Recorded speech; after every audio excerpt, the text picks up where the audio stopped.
Hey y'all, Kenny here. Thanks for joining me for my Dreadnought guitar build. It's been about 5 years since I built a guitar, and I really have wanted to start one, but it seems something always comes up that hinders me. But Ecclesiastes chapter 11 verse 4 says, "He that observeth the wind shall not sow, and he that regardeth the clouds shall not reap." So I'm just going to dive in and see where this takes me. I'm using a wood for the back and sides that's new to me. It's called boire. I'm not sure of that pronunciation. It's spelled B-O-I-R-E. It is from West Africa. Has a very nice appearance. I understand that tonally it's similar to rosewood. So I'm excited about using it. I know it's going to look great. Hopefully it'll sound great as well. For the top, I'm using some bear claw figured Sitka spruce. I've used this wood before from a supplier in Alaska, and I've always been pleased with the tone as well as the appearance. For the neck, instead of mahogany, I'm using sapele. It's very similar to mahogany in appearance. It has a nice tap tone, so I'm sure I'll be pleased with that as well. I will saw this block down the center and make a 3-piece neck. This block is large enough for 2 necks. Of course, I have some brace wood. This is Sitka spruce. I have my kerfing. For binding, I'm using curly maple with an ebony accent strip. As far as purfling goes, I haven't yet decided, but I have time to make that decision as I go along.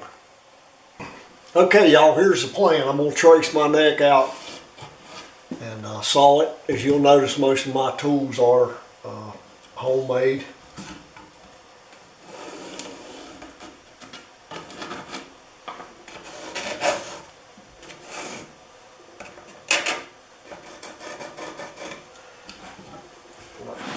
So there's the neck drawn out.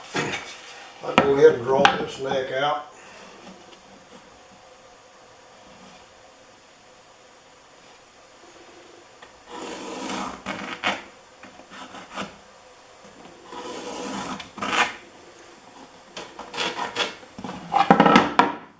Okay, I'm ready to saw 2 necks. So I start with my neck first because I want to give plenty of time for the moisture from the glue to get out of the wood before I actually start shaping the neck. I've sawn the shape out.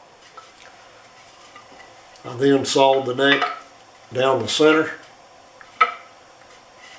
I moved this piece to this side to book match the pieces. I have 2 pieces of maple that I've ground down to about 30 thousandths. You'll get to see that homemade contraption that I use to do that later in the video. And I have a piece of a rosewood that's roughly 60 thousandths that I will glue down the center of this neck. And I drill these holes 3/16 as locators. I just do a dry run and clamp this up. Then I drill my holes when I have everything even, and I use a 3/16 steel pin as a alignment dowel. So all I need to do is glue it up, use a lot of clamps, and I'll let her dry. I've taken my neck out of the clamps and cleaned it up somewhat. You can see the accent stripe, maple, rosewood maple. I do this more for strength and stability than I do for appearance, but it does look nice. I use a pattern that I made to sand the neck to rough dimensions. I just use a couple screws to hold it in the pattern.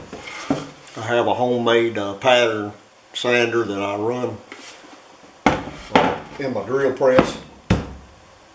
So I'm going to put the neck away, and that'll give it plenty of time to settle in. If there's going to be any movement, that'll take place before I do my final shaping. Now I get started thickness sanding my back and sides and top. I'll be sanding my back and sides down to around 85 thousandths maybe, depending on how this wood feels. The top I'll take down to around 110 again. That's going to depend on the stiffness of the wood. As you can see, I have quite a bit of wood to remove. I'll be using my homemade sanding apparatus. I built this thing about 20 years ago out of junk. I use these two bolts to adjust the thickness. And this thing's not much to look at, but it works like a charm.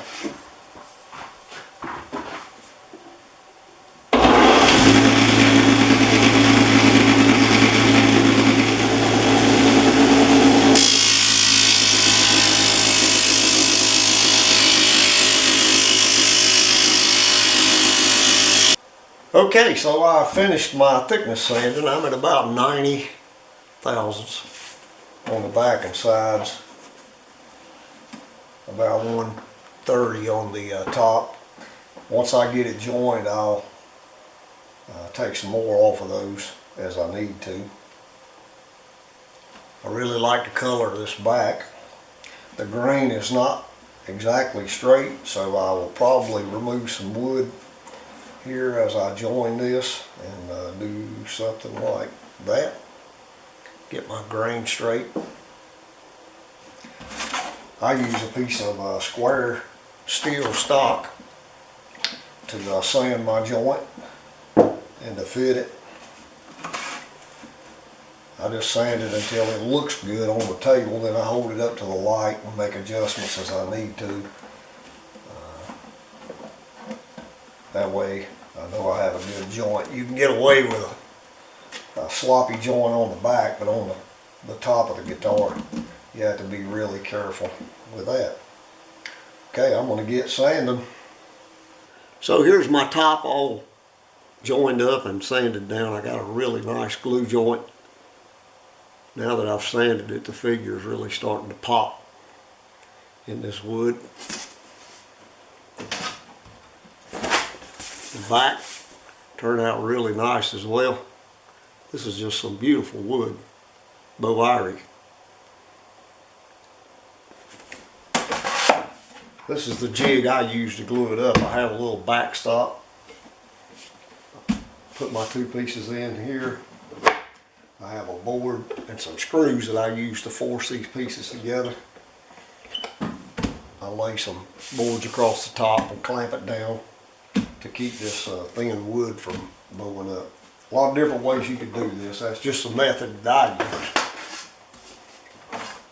Have my sides sanded down, ready to go, ready to be bent.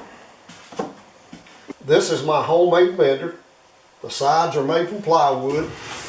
On top there is a piece of aluminum to conduct heat. In the center I have this screw and this block that I use to bend the waste as the wood heats up. On either end I have these spring-loaded blocks that I use to bend the wood around the upper and lower bouts. The heat's provided by three 100-watt light bulbs. Now originally I bent all my sides using a pipe heated by a propane torch. Now I still do that when I build anything other than a Dreadnought, as this is the only bending form that I have. These are my sides after bending. I'm going to conclude part one of the video at this point. When I return with part two, I'll install the neck block, tail block, and kerfing. I'll inlay a rosette in the soundboard and cut the sound hole out. I'll make my bracing for the top and the back and install that, and then glue up the box. So you keep an eye out for that video, and I appreciate you watching.